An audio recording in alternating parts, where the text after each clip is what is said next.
നമസ്കാരം. മലയാള കവിതയിലെ ആധുനിക കവിത്രയം എന്നറിയപ്പെടുന്നവരാണ് ഉള്ളൂർ എസ് പരമേശ്വരയ്യർ, കുമാരനാശാൻ, വള്ളത്തോൾ നാരായണ മേനോൻ.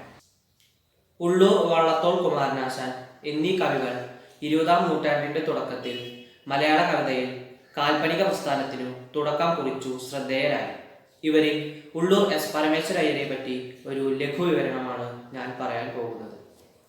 മലയാള ഭാഷയിലെ പ്രമുഖ കവിയും പണ്ഡിതനുമായിരുന്നു മഹാകവി ഉള്ളൂർ എസ് പരമേശ്വരയ്യർ. 1877 ജൂൺ 6 ചങ്ങനാശ്ശേരിയിലെ പെരുന്നയിൽ അദ്ദേഹം ജനിച്ചു.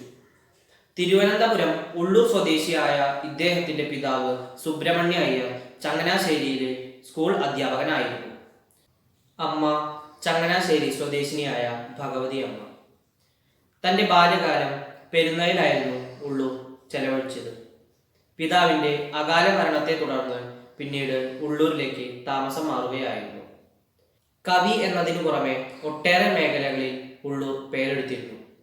സാഹിത്യ ചരിത്രകാരൻ, ഭാഷാ ഗവേഷകൻ, ഉദ്യോഗസ്ഥൻ എന്നീ നിലകളിലായിരുന്നു അദ്ദേഹം പേരെടുത്തിരുന്നത്.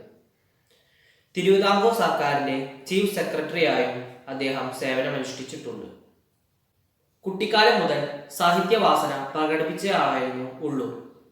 കഠിന സംസ്കൃത പദങ്ങൾ ബഹുലമായി ഉപയോഗിച്ചിരുന്ന അദ്ദേഹത്തിന്റെ രചനാശൈലി അക്കാലത്ത് അനുവാചകർക്ക് പഥ്യമായിരുന്നു. അതുകൊണ്ടുതന്നെ അദ്ദേഹം ഉജ്ജ്വല ശബ്ദാഢ്യൻ എന്ന പേരിലും അറിയപ്പെട്ടിരുന്നു. ഒട്ടേറെ ബഹുമതികൾ ലഭിച്ചയാളാണ് ഉള്ളൂർ. 1937 തിരുവിതാംകൂർ രാജഭരണകൂടം ഉള്ളൂരിന് മഹാകവി ബിരുദം സമ്മാനിച്ചു. കൊച്ചി മഹാരാജാവ് കവിതിലകൻ പട്ടം സമ്മാനിച്ചു. കൊച്ചി രാജാവും ശ്രീമൂലവും വീരശൃംഖല നൽകി ആദരിച്ചു.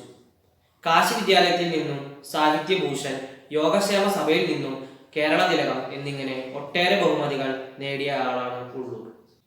ഉമാകേരളം എന്ന മഹാകാവ്യവും പിങ്കളയുമാണ് ഉള്ളൂരിന്റെ ഏറെ പ്രശസ്തമായ കൃതികൾ. ഒരു മഴത്തുള്ളി, അമ്പ, തുമ്പപ്പൂവ്, മണിമഞ്ജുഷ, അമൃതധാര എന്നിങ്ങനെ ഒട്ടേറെ കൃതികൾ ഉള്ളൂർ രചിച്ചിട്ടുണ്ട്. പ്രശസ്തിയുടെ കൊടുമുടിയിൽ എത്തി നിൽക്കെ 1949 ജൂൺ 15 തന്റെ 72-ാം വയസ്സിൽ അദ്ദേഹം ലോകത്തോട് വിട പറഞ്ഞു. ഇതാണ് ഉള്ളൂരിനെ പറ്റിയുള്ള ലഘുവിവരണം. ഇത് എല്ലാവർക്കും പ്രയോജനപ്പെടുമെന്ന് കരുതുന്നു.